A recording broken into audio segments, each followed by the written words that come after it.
안녕하십니까.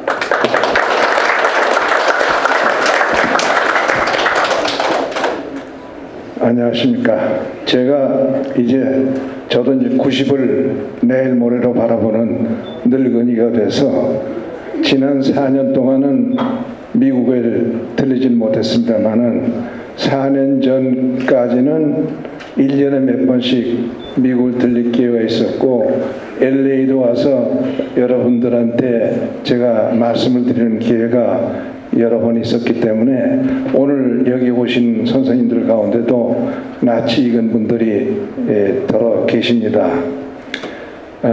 이제 그동안 4년 전까지 제가 미국에 와서 여러분들께 말씀드린 주제는 보통 남북관계, 통일문제 이런 것이었습니다만은 오늘 좀 다른 제목을 가지고 말씀을 드리겠습니다. 이미 광고가 된 것처럼 이승만과 한미동맹 이 제목을 가지고 말씀을 드리겠습니다. 왜 이 제목을 가지고 말씀드리냐 하면은 우리가 오늘 여러분을 만나는 목적이 이승만 건국 대통령의 위상을 회복해서 우리 역사의 맥을 바로잡는 일을 하는 것이 이제 우리 이승만 기념사업회에서 지금 여러 가지 사업하는 목적이고 그 목적의 틀 속에서 오늘 이렇게 여러분을 뵙는 기회가 이루어졌기 때문에 그러한 이제 제목을 가지고 말씀을 드립니다만은 그러나 그런 것과도 상관없이 오늘 이 문제를 가지고 제가 말씀을 드리는 이유는 이런 것이 있습니다. 여러분 지금 본국인 대한민국에서 이루어지고 있는 상황에 대해서 여러분이 어떻게 걱정하고 계십니까? 아마 여러분들도 헬조선이라는 얘기를 들으시고 계시죠. 우리 대한민국의 현실에 대해서 대한민국에서 정부를 공격하는 세력과 사람들이 헬조선이라는 말을 흔히 씁니다. 아주 대한민국이 지금 엉망진창이다 이런 뜻이죠. 그러나 실제로는 그렇지 않습니다.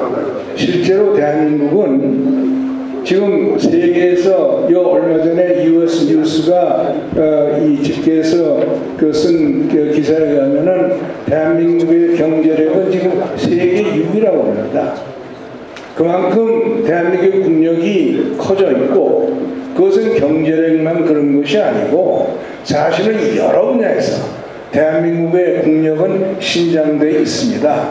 그래서 오늘날 대한민국의 젊은이들이 얼마나 세계를 누비고 다닙니다. 어딜 가나 고개를 빳빳하게 들고 정말 1등 국가의 국민으로서 여러 가지 특전을 누리면서 다니고 있습니다. 제가 1980년대 어느 날 저희 친구 몇 하고 저희 집사람하고 유럽에 가서 자동차를 가지고 여러 나라를 여행한 적이 있는데 그때는 참 다니는 게 떳떳하지 못했어요. 아주 열등 국가인 것처럼 생각하면서 조심해서 다녔는데 지금 우리 대한민국 젊은이들이 그렇게 어디서 이 고개를 숙이면서 다니지는 않습니다. 실제로는 대한민국이 그렇게 큰 나라가 되어 있습니다. 그런데 왜 헬조선이라는 얘기가 나오느냐? 이것은 또 조금 아까 전민정 대표가 여러분에게 말씀드렸지만 왜 4.3 사건에 관한 이런 현상이 생기느냐? 그것은요 1990년대에 대한민국의 좌경 국가 정부가 들어서 가지고 대한민국을 허물어뜨렸기 때문에 그렇습니다. 대한민국의 실제 모습을 그대로 그려서 거기에 입각한 나라를 우리가 소개하지 못했고 나라는 아주 내용이 든든한데 그 내용을 든든한 나라를 헐뜯고 허물어뜨리고 그러면서 바깥에 대고는 우리나라는 엉망이요 하는 주장을 하는 과정에서 헬조선 문제가 나왔습니다. 그 과정에서 그동안에 이런 좌경 정부들이 뭘 했느냐? 대한민국의 현대사를 말소했습니다. 우리가 1945년에 참 일제로부터 해방이 돼가지고 대한민국을 건국했고 그동안에 대한민국이 여러 사건을 치르면서 온갖 여러 가지 어려움을 극복하고 오늘에 이르기까지의 현대사의 과정을 현대사로서 학교에서 가르치진 않습니다. 학교에서 그 교과서가 없습니다. 우리 역사 교과서에 45년 이후에 대한민국이 어떻게 건국되느냐 하는 데 대해서는 거의 언급이 없습니다. 6.25 전쟁에 관한 언급이 없습니다.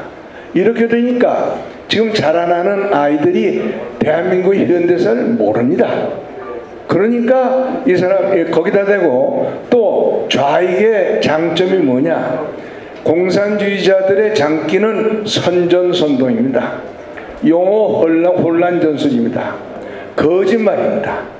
이 원래 이 과거에 그 이제 이 여러 사람들이 한 걸 보면 그 레닌도 그런 얘기를 했고 무슨 뭐냐 거짓말도 10번 20번 하면은 안 넘어가는 사람이 없다. 이래서 이 현대사관은 거짓말로 교육을 하고 그렇게 해가지고 자라나는 아이들이 현대사에 관해서 왜곡된 사실을 진실로 받아들이도록 이렇게 돼 있으니까 여기다 대고 계속 괴담을 가지고 사람들을 혼란시켜서 실제로는 대한민국이 아주 내용에 충실한 큰 나라가 됐음에도 불구하고 아주 엉망진창인 나라로 생각하도록 만들게 돼 있고 또 우리나라 사람들의 DNA 속에는 공짜라면은 양재물도 먹는다는 말이 있습니다. 그래서 이 괴담을 수용하는 그런 우리 국민 DNA가 있어요. 그래가지고 괴담은 공화국이 되어 있는 것입니다. 이게 이제 우리가 죄는 현실이다 하는 것을 제가 말씀을 드리고 그러한 현실 속에서 어떤 문제가 있느냐 우리가 대한민국이 어떻게 해서 태어났고 그동안에 어떻게 해서 오늘날의 대한민국이 되는 과정에서 가장 중요한 버팀목이 되었던 문제에 대해서 우리가 인식을 못하는 상황이기 때문에 그 점을 오늘 말씀을 드리려고 합니다. 그것이 뭐냐? 한미동맹입니다. 오늘날 대한민국의 현실이 우리가 누리고 있는 번영과 풍요로움 이 모든 것이 한미동맹에 기초해서 가능했던 것입니다. 그런데요, 여러분들이 꼭 한번 되짚어 봐야 될 게 있습니다. 한미동맹이 언제 쪽에 생긴 것이냐? 우리가 이거를 우리 어른들이 자문자답해가지고 여기에 올바른 대답을 찾아서 우리 자녀들한테 한번 다시 가르쳐야 됩니다. 아마 여러분은 처음 듣는 말씀이지만요, 우리나라 사람들이 미국에 가장 처음에 온 게 언제인 줄 아십니까?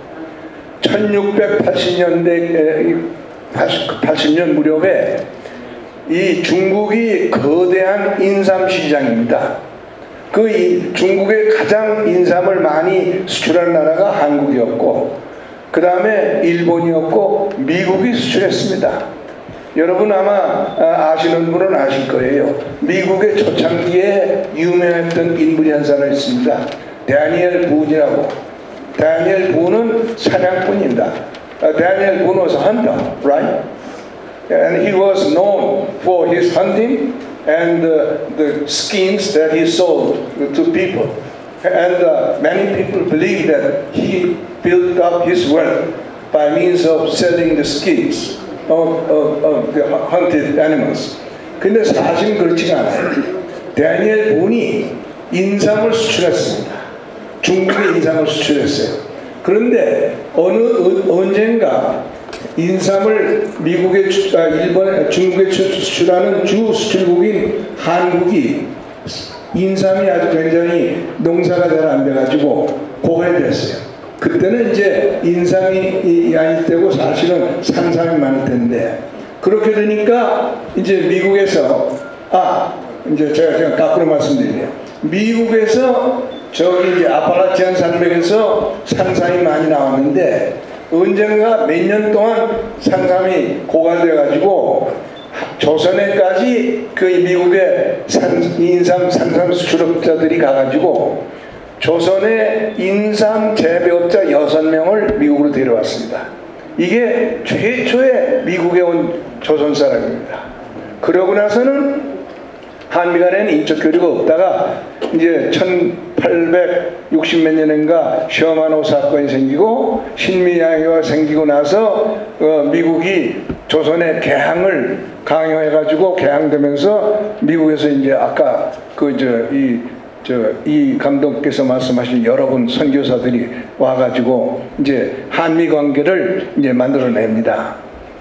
그래도 그러고 나서 이제 한미 관계는 또 끊어지죠. 왜냐하면 그때 미국이 친일적인 그 정책을 썼기 때문에 조선이 일본한테 이렇게 참 핍박당하는 데 대해서 여러 우리 선열들이 미국에 와서 호소해도 미국 사람들이 귀를 안 기울였단 말이에요. 그중에 이 대통령도 한 분이었죠. 그런데 그러고 이제 2차 대전이 끝납니다. 2차 대전 때 이제 미국이 한국에 대해서 관심을 갖게 된 것은 1943년 카이로 회담에서 장개석总统이 전후 처리의 일환으로 조선 문제도 우리가 얘기를 해야 된다. 그래가지고 이제 거기서 합의가 이루어진 원칙이 in consideration of the colonialization of Korea will become independent in due course of time. 이게 이제 한반도 문제에 대해서 원론적인 합의가 이루어졌던 거예요. 그런데 그러고 이제 45년 8월 15일 날 일본이 항복하고 이제 한반도가 38선으로 분단되는데 그때 소련의 스탈린은 극동지역으로 공산주의를 전파하는데 엄청난 전략적인 중요성을 부여했지만은 미국 정부는 한반도에 대해서 아무것도 몰라요. 또 미국은 2차 대전에 아주 굉장히 필요해서 일본을 점령하고 나서 일본 너머로 미국의 어떤 이익을 추구하는 데 대해서 여력이 없어요. 그래가지고 해방이 돼서 38선으로 분단되고 북한에서는 소련이 아주 공산국가를 건설하기 시작했지만은 남쪽에 와서 미국은 더군다나 그 미국의 이제 루즈벨트 정부는 굉장히 좌파적인 정부였어요. 그리고 국무성이 엘저 히스라고 하는 소련 스파이가 국무성의 정책 조정관으로 전후 아시아 정책을 주물렀기 때문에 한반도에 대해서는 친소적인 국가가 수립되는 것을 용납하려고 그랬어요. 그래가지고 남한에 들어온 하지 군사 정권은 여운형 씨를 중심으로 한 좌우 합작 정권을 자꾸 수립하려고 했어요. 그런데 거기에 혜성처럼 나타난 분이 이승만 박사입니다. 그런데요, 이승만 박사가 아까 이 감독님 말씀하셨죠. Japan Inside Out라는 책을 1941년 8월에 발간해가지고 이제 진주만 사건을 계기로 해서 일약 유명해졌지만은 그러나 미국 행정부는 아직도 친소적이었기 때문에 45년에 일본이 항복한 뒤에 이 박사가 한국에 돌아올래도 방법이 없어요. 미국 정부가 허용을 안 해요. 그러니까 이 박사가 자기가 미리 친분이 있는 맥아더 장군한테 연락을 합니다. 내가 지금 한국으로 못 돌아간다. 그래서 맥아더 장군이 군용 항공기를 제공해서 귀국을 합니다. 그리고 귀국해서도 이 박사가 와보니까 좌우합작정부라는 이름으로 공산정권이 수립되려고 그런단 말이죠. 그리고 그 당시에 한국 사람들의 의식구조는 어땠느냐. 사실은 일정에 대해서 일본 식민지 시대에서 많은 독립운동가들이 활동을 했고 또 공산주의를 믿지 않은 분들이 많이 독립운동을 했지만은 그러나 이 공산주의자가 아닌 민족 독립운동가들은 대부분이 일본 관원에 의해서 탄압이 됐고 끝까지 저항한 게 공산주의자들이에요. 그래가지고 해방이 되자마자 남쪽에 2천여만의 이제 남한 사람들은 대부분은 일정 때에 일본 국민으로 있었던 데 대한 죄책감 때문에 말을 삼가하고 있을 때 활동을 공개적으로 한 사람들은 공산주의자들 뿐이었고 그래가지고 1947년에 미 군정청이 그 남한 사람들을 상대로 해서 의식조사한 결과에 의하면은 남한 사람들의 75%가 독립하면은 사회주의 국가가 되어야 된다. 이렇게 응답했을 정도로 좌경화되어 있었습니다. 그것을 뒤집은 것이 이승만 박사입니다. 거의 혼자 힘으로 한 겁니다. 우리가 그거를 알아야 돼, 인식해야 돼요. 그러고 이승만 박사를 이해하기 시작을 해야 됩니다. 그렇게 동력으로 하다 보니까 굉장히 힘이 붙였죠. 그때 이승만 박사를 도와준 분이 김성수 씨가 이끌던 한민당입니다. 한민당은 이승만 박사하고 노선을 많이 달리했어요. 그러나 김성수 씨의 생각으로는 지금 상황에서 미국 관계도 있는데 이승만 박사가 아니면은 나라를 세울 수 있는 사람이 없다 그래가지고 한민당 세력이 내부적으로 반대하는데도 불구하고 김성수 씨가 한민당 세력을 단속을 해가지고 끝까지 그 이승만 박사가 자기 페이스로 대한민국을 수립하도록 도와준 겁니다. 원래 그 이제 재헌국회에서 헌법 초안을 마련했을 때는 유진호 씨가 내각 책임제 개헌을 만들었어요. 그걸 보고 이승만 박사 나는 그럼 아무것도 안 하겠다. 왜냐하면은 내각제 가지고는 이 어려운 나라를 그 건설할 수가 없다.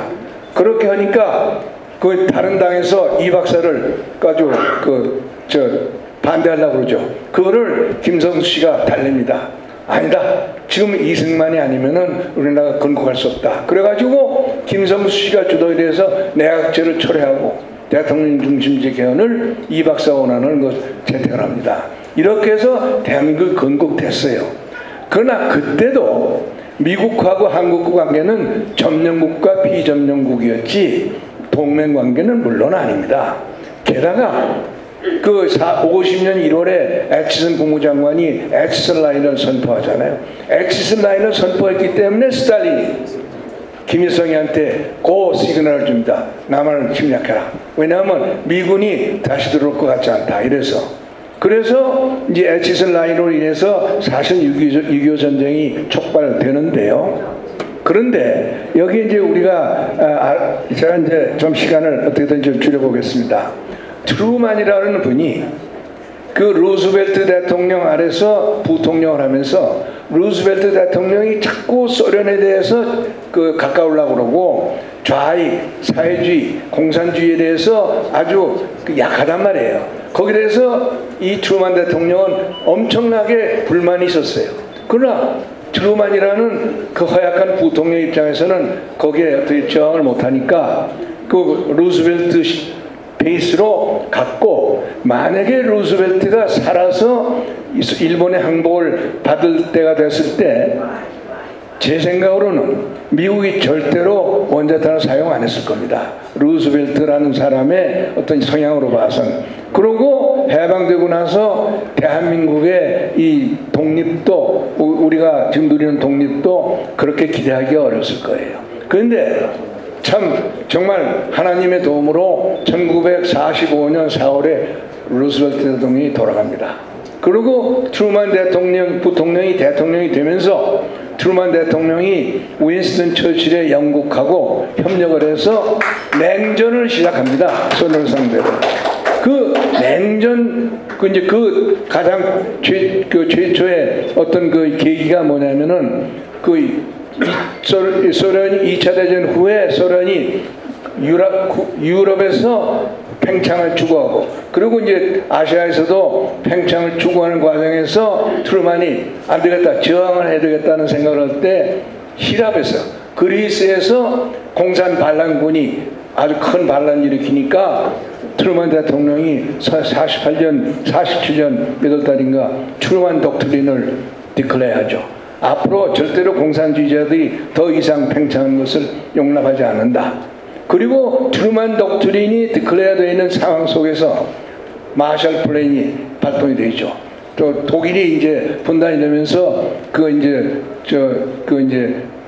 양독이 분단되고 서독을 건강하게 세우기 위해서 트루만이 마셜 플랜을 시작하잖아요. 그래가지고 자유세계가 생깁니다. 그 자유세계의 세계의 꼬마로서 이제 대한민국이 명맥을 이제 유지하는데, 그때 애치슨 그 라인을 계기로 해서 이제 6.25 전쟁이 벌어집니다. 6.25 전쟁이 벌어지니까 트루만 대통령이 그 이제 49년에 주한미군을 일찍 철거했던 것을 포함해서 한국에 대해서 굉장히 미안한 생각을 가지고 있었는데 6.25 남침이 됐다 그러니까 즉각 그 이제 이 트루만이 유엔 안보리 소집도 하고 미군의 한반도 파견을 결정을 해가지고 아시다시피 6.25 전쟁에서 우리가 살아남은 겁니다. 그런데요, 그때까지도 한국과 미국과의 관계는 동맹관계가 아니에요. 미국은 원조를 주는 나라, 우리는 원조를 받는 나라, 이런 일방적인 관계입니다. 여기에서 우리가 절대로 여러분이 간과해서는 안 되는 이승만 박사의 위대한 리더십이 나옵니다. 이 박사가 보기에도 이 전쟁은 더 이상 끌 수가 없어. 왜냐하면 미국이 이미 피곤해져 있으니까. 또 미국의 아이젠하워가 아주 이 전쟁 종결을 공약으로 대통령이 당선됐고, 그래가지고 종전을 서두르니까 막을 수는 없는데 이대로 잘못 놔뒀다가는 미군은 빠져나가고 얼마 안 가면 북공산군이 다시 침략할 텐데 이걸 어떻게 막아야 되는 것이냐 하는 것이 이승만 박사 대통령의 머릿속에서만 고민거리가 된 거예요. 그래서 이승만 대통령이 뭘 하냐, 미국에 대해서 아주 그냥 심하게 나오죠. 아이젠하워를 공격하고 그 다음에 휴전회담에 나가 있는 최덕신 우리 대표를 불러들이고 그리고 반공포를 석방하고 이런 아주 강경한 적을 합니다. 이걸 왜 했느냐, 이승만 박사가 미국을 너무나 잘 알기 때문에 미국의 정책을 바꾸기 위해서는 이런 캄플 주사를 써야 되겠다 하는 이 대통령의 그 탁견으로 이런 조치가 이루어지는 거예요. 그러니까 아이젠하워가 심지어는 1953년 초에는 오퍼레이션 에버레디라고 그래가지고 이승만 박사를 강제로 하야시킬 작전을 구상하지 않습니까? 근데 그때 월터 로버슨인가 하는 미 국무차관이 있어요. 이 사람이 반대를 합니다. 왜냐? 무슨 일이고 반대하느냐? 우리가 한국에 왜 군대를 보냈냐? 민주적인 정부를 공산군으로부터 지키려고 보냈는데 그 민주적인 정부를 미군이 드러낸다. 말이 됩니까? 이래가지고 아이젠하워가 에버레디는 버리고 한미 상호 방위 조약을 받아들인 거예요.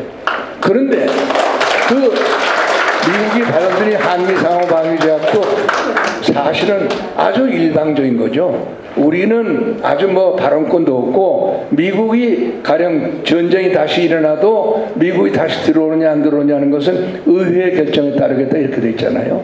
그러니까 이 대통령 생각에는 부족해. 이걸 어떻게 보완하느냐 해서 이 대통령이 낸 꾀가 트립와이어 디플로이먼트라는 겁니다. 그 미군이 철수하고 이 6만 명의 미군을 남겨두는데 그 남는 미군을 공산군이 다시 남으로 들어올 때 공격의 축선이 되는 두 개의 있죠. 하나는 의정부 축선, 하나는 파주 축선에다 세 개의 기지를 만들었어요. 각각 세 개. 그러니까 공산군이 서울을 공격할 때는 반드시 이 기지를 건드리고 지나가도록 배치해 놓은 거예요. 그러면 미군을 건드리면 미군은 자동적으로 군사 개입을 할 거 아닙니까? 그래가지고 실질적으로는 미군의 자동 개입을 보장할 수 있는 조치를 강구해 놓은 거예요. 이것이 이승만 대통령의 정말 위대한 생각입니다. 그렇게 해서 결국 1953년 10월에 체결된 한미 방위 조약으로서 한미 간의 동맹 관계가 이루어진 것입니다. 그 한미 동맹이 그렇게까지의 과정을 거쳐서 왔다는 것을 우리가 생각을 해야 되고, 그 다음에 이제 한미 동맹을 딱 굳히는 것은 54년 7월 달에 이승만 대통령이 대한민국 대통령으로서는 최초의 미국 국빈 방문을 해가지고 아이젠하워 대통령하고 정상회담을 하죠.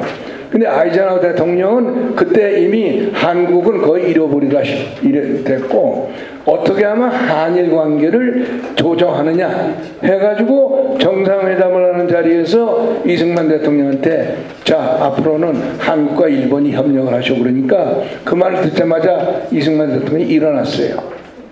나는 내일 미 의회에서 연설하게 돼 있는데 그 연설 준비가 좀 미진해서 실례합니다. 그러고 나가버렸어요. 그러고는 이 영빈관으로 돌아가 버렸죠. 아이젠하워가 멍에서 한참 앉았다가 일어나가지고 화가 나니까 한미 그 정상회담 공동성명 문안을 안 만들었어요.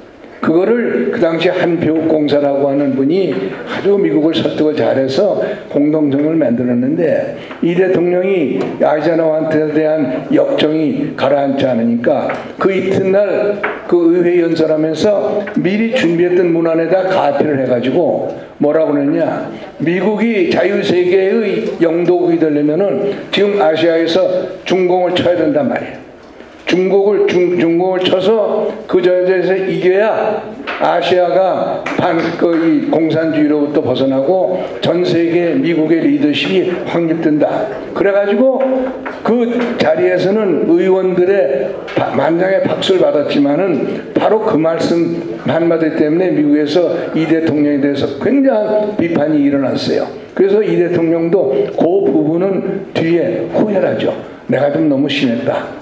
그러나 거기서부터 계속해서 이제 뉴욕에 와서 티커 테이프 아주 환영을 받고, 여기서 이제 샌프란시스코로 가가지고 샌프란시스코 떠나기 직전에 커머도 호텔에서 상공회의소 주최 연설하면서 아주 참 우리가 지금도 가슴에 새겨야 될 말씀을 하죠.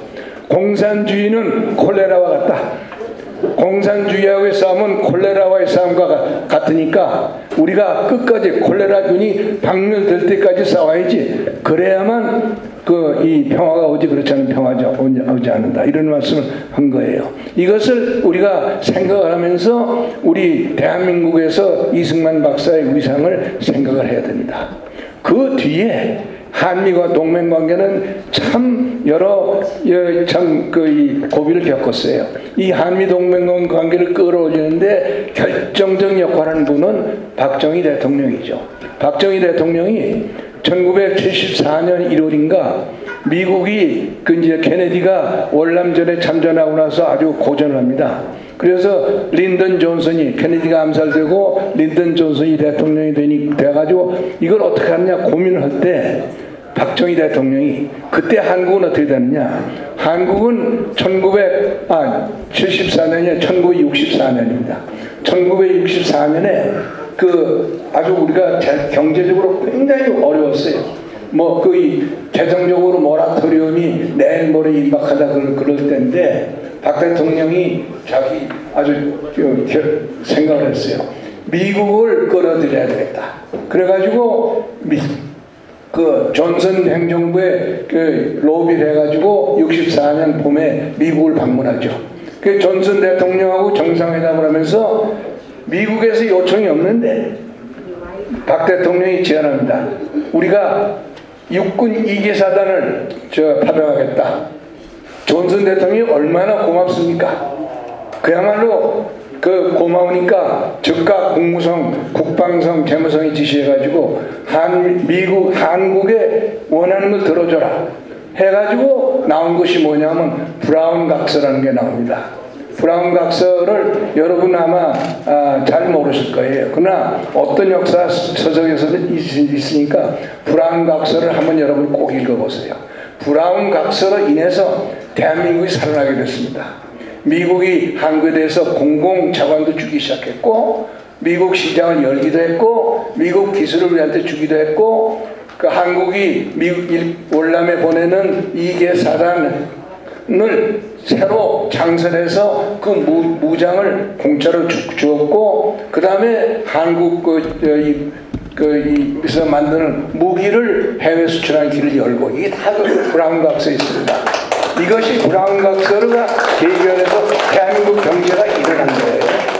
그게 박정희 대통령의 정말 보통 사람이 생각했겠습니까? 월남 파병이라는 것을. 그랬죠. 그러고 나서 이제 박정희 대통령 후에 그 이제 전두환 대통령 정부를 거쳐서 그 이제 좌파 정부가 들어서면서 한미 동맹이 표류를 많이 했죠. 그래가지고 사실은 그 이제 김대중 정부를 거쳐서 노무현 정부 때 와가지고는 그 이제 자꾸 그 한미 관계를 근본적으로 흔드니까 그때 럼스펠드 국방부 장관이 아주 센 국방부 장관이었죠. 그 럼스펠드 장관이 주한미군을 가져가겠다. 미국군은 원하는 나라에만 주둔하는 것이지 원하지 않는 나라에 있을 이유는 없다. 그래가지고 그 철군을 하려고 그러는데 한국과 미국의 여러분들이 그 럼스펠드를 설득하고 부시 대통령을 설득해가지고 그 이제 그 철군이 이루어지진 않았지만은 그때 일개사단 미 보병 7사단이 철수하잖아요. 2사단이 남았죠. 그리고 다시 이제 그 여러 가지 그런 일이 있다가 최근에 문재인 정권에 와서 한미동맹은 사실은 거의 깨졌죠. 문재인 정부는 뭐 우리가 이렇게 표현하는 것이 좀 과할는지 모르지만은 공산 정권이나 마찬가지였습니다.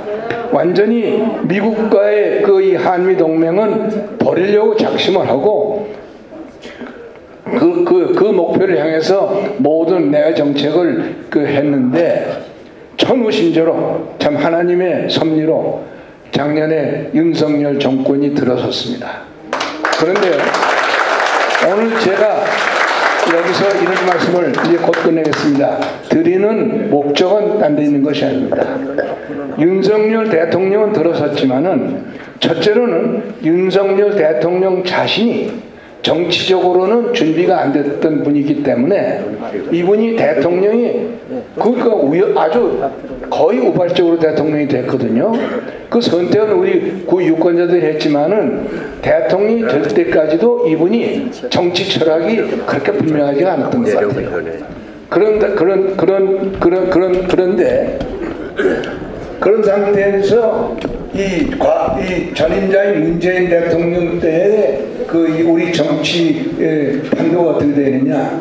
국회가 이 300석 가운데 170석이 민주당 아닙니까? 또 한 10여 석이 완전히 좌파인 이 정당이고, 이래가지고 거의 3분의 1 가까운 의석을 가지고 있으니까 문재인 정권이 대통령이 바뀌어도 정부가 좌파로 지적될 수 있도록 하는 굉장히 많은 입법을 해놨어요. 이것이 족쇄가 돼서 윤석열 대통령이 된 뒤에 묻고 있습니다. 이제 그래서 윤석열 대통령이 일을 제대로 하려면은 국회를 풀어야 합니다.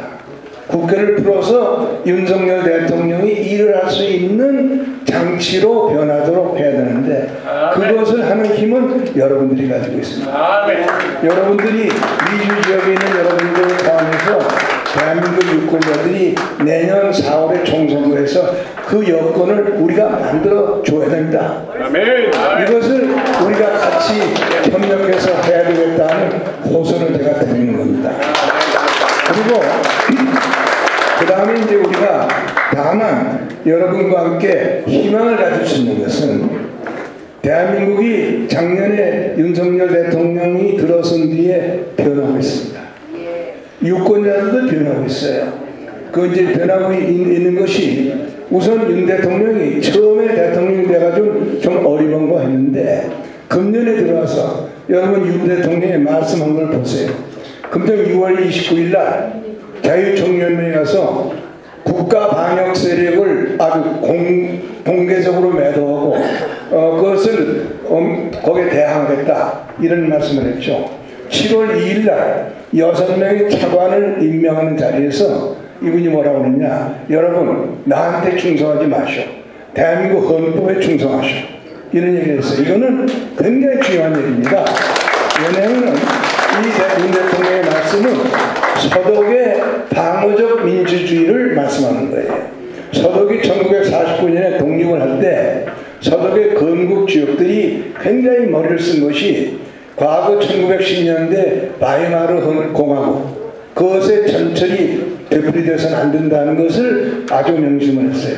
바이마르 공화국의 바이마르 헌법은 민주주의 헌법의 아주 그 전범이라고 했을 정도로 됐는데, 그러니까 그 대신 민주주의 이름으로 하는 일은 아무것도 막지 못하던 헌법이 돼 있어서 히틀러가 민주주의를 표방해가지고 나치 독일을 건설한 거예요. 그러니까 서독 이제 건국 주역들이 헌법을 만들 때, 그 통일될 때까지는 독일은 헌법을 가져서 안 된다 그래가지고 헌법 명칭도 기본법이라고 하고, 그 기본법의 가장 중요한 정신으로 방어적 민주주의라는 것을 도입했어요. 방어적 민주주의는 뭐냐? 우리는 민주주의를 무제한 추구하지만은, 그러나 민주주의를 빙자해서 민주주의를 파괴하는 것을 용납할 수 없다. 이래서 여러 가지 제도를 만들고, 그 중에 하나가 뭐냐면은 모든 서독의 공무원을 취임할 때 충성 서약서를 씁니다. 충성은 누구한테 하느냐? 서독 기본법이 거론하는 자유민주주의, 이것을 충성을 다한다. 그런데요, 지금 중요한 것은 1990년에 동서양국이 통일됐잖아요. 통일된 뒤에도 지금도 독일은 공무원들의 충성서약을 지금도 합니다. 그러니까 오늘 7월 2일 날 윤 대통령이 한 얘기가 바로 그 얘기라는 거예요. 차관들 빗대가지고 모든 공무원들한테 헌법에 충실해라. 그래서 헌법에 충실하는 국정을 하려고 윤 대통령이 여러 가지 노력을 하고 있어요. 그러나 윤 대통령이 발을 끌어잡고 있는 것이 국회 안에 또 알을 들고 있는 소위 좌익 세력이고, 지금 그 민주당 의석 167석 중에서 75명인가가 주사부입니다. 주사부. 그래서요, 그 원래 김정일이가 살았을 때, 그 1990년에 그 김대중 씨가 가서 6.15 선언을 했잖아요. 6.15 선언 한 2년이 지나니까 김정일이가 공개적으로 문서를 발간했습니다. 6.15 선언 이후에 남조선에서 생기고 있는 변화에 관하여 라는 제목의 그 문건을 했는데, 거기에 보면은 6.15 선언 때까지는 남조선은 완전히 친미 반동들이 주류였지만은 6.15 선언 후에는 그 반미 이 민주 세력이 주류가 됐고 청와대까지도 차지하고 있다, 이래가지고 했어요. 이래가지고 됐던 대한민국을 이제 윤석열 대통령이 뒤집어야 되는데, 뒤집는 것은 그 양반 혼자 힘으로 안 되니까 우리가 여러분들이 도와서 대한민국이 본래의 대한민국 건국 헌법 정치로 돌아가도록 하는 변화를 우리가 좀 함께 생각해서 이렇게 해야겠다 하는 말씀을 제가 강력하게 드리려고 했습니다. 그리고 시간을 공감해 주셔서 죄송합니다만 제 말씀을 이만 드리겠습니다. 감사합니다.